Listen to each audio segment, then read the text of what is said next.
सभी को सादर जय जिनेंद्र।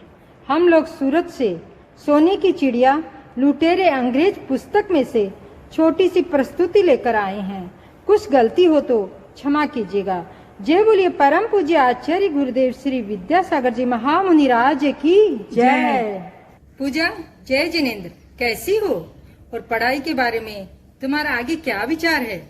हाँ पूजा, अब बताओ तुमने क्या सोचा? सोचना क्या है, मैंने तो अब मन बना लिया है, आगे की पढ़ाई विदेश जाकर करूंगी। विदेश जाकर? क्या भारत में अच्छी पढ़ाई नहीं होती? हाँ पूजा, अपने आचार्य श्री हमेशा यही कहते हैं कि सभी विद्यार्थी को भारत में ही पढ़ना चाहिए।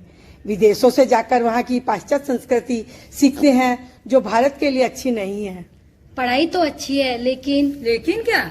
यहाँ पर वो आजादी कहाँ मिलेगी जो विदेश में जाकर मिलेगी।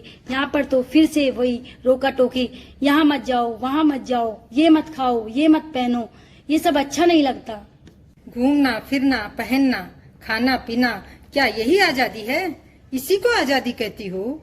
तुम्हें आजादी का मतलब तो मालूम है ना? हमारे भारत का इतिहास पढ़कर तो देखो, किस तरह से हमारे भारतीयों ने गुलामी की जिंदगी जी है। अपने सोने की चिड़िया कहे जाने वाले भारत को अपनी ही नजरों के सामने गुलाम होते देखा है अपने देशवासियों ने। भारत को सोने की चिड़िया, क्या मतलब है भाभी आपका? भाभी, आप ही समझाइए इसे। हाँ पूजा, मैं समझाती हूँ। भारत को सोने की चिड़िया क्यों कहते थे? क्योंकि भारत बहुत अमीर देश था। यहाँ पर सभी घरों में इतना पैसा था कि लोगों के पास इसको गिनने का समय ही नहीं था। पैसों को तोल कर ढेर लगा कर रखते थे, इसीलिए भारत को सोने की चिड़िया कहते थे। फिर धीरे धीरे अंग्रेजों ने भारत पर अपना अधिकार जमाना शुरू कर दिया और उन्होंने भारत के सभी व्यापार अपने अधीन कर लिया। यहाँ तक कि यहाँ के लोगों को इतना गरीब बना दिया कि उनको कभी कभी तो पेट भर भोजन नहीं मिलता था। अंग्रेजों के द्वारा की गई क्रूरता, बर्बरता, लूट खसोट इतनी भयानक थी कि आंखें नम हो जाती है। एक बार तुम सोने की चिड़िया अंग्रेज लुटेरे नामक पुस्तक पढ़कर तो देखो, तब तुम्हें सब समझ में आ जाएगा कि किस तरह हमारे भारतीयों ने ये सब अत्याचार सहे होंगे। क्या ऐसा किया हमारे भारत के नागरिकों के साथ अंग्रेजों ने? हाँ पूजा, क्योंकि हमारा भारत एक कृषि प्रधान देश था। यहाँ से काफी मात्रा में गेहूं, चावल, दाल आदि वस्तुएं निर्यात होती थी।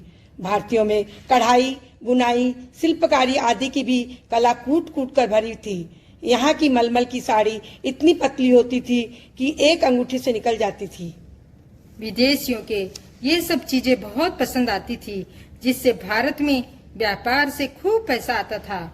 लेकिन धीरे धीरे भारत का दुर्भाग्य आया कि अंग्रेजों ने भारत पर कब्जा कर लिया और भारतीयों को गुलाम बना दिया। अच्छा, हमारे देशवासियों को गुलाम बना लिया? हाँ पूजा, उस समय अंग्रेजों ने पिता के सामने पुत्र को और पुत्र के सामने पिता को इतनी यातना देते थे कि पूरा शरीर कांप जाता था। औरतों पर भी बहुत अत्याचार करते थे, सरेआम उनकी इज्जत लूट लेते थे और भारतीयों को कोड़ों से मारते थे। भाभी, ये सब सुनकर रोंगटे खड़े हो रहे हैं। इतना जुल्म किया था हम पर अंग्रेजों ने।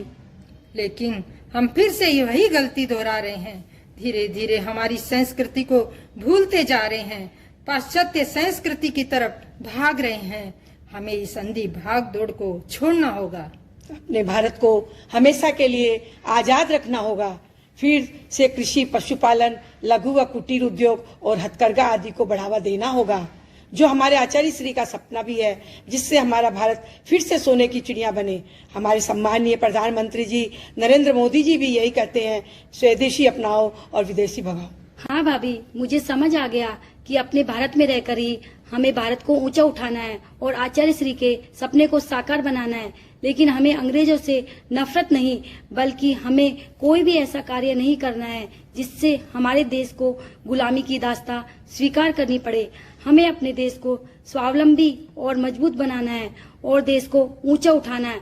भाभी, अब मैं विदेश नहीं जाऊंगी, यहाँ रहकर ही पढ़ाई करूंगी। अरे वाह, यह सुनकर बहुत अच्छा लगा। तुमने यही रहकर पढ़ने का मन बनाया और अंग्रेज लुटेरे के बारे में समझा। जय हिंद, जय भारत।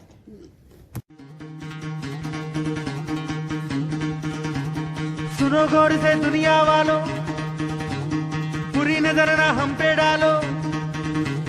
सुनो गौर से दुनिया वालों बुरी नजर ना हम पे डालो, चाहे जितना जोर लगा लो सबसे आगे होंगे हिंदुस्तानी। जय जय जिनेंद्र।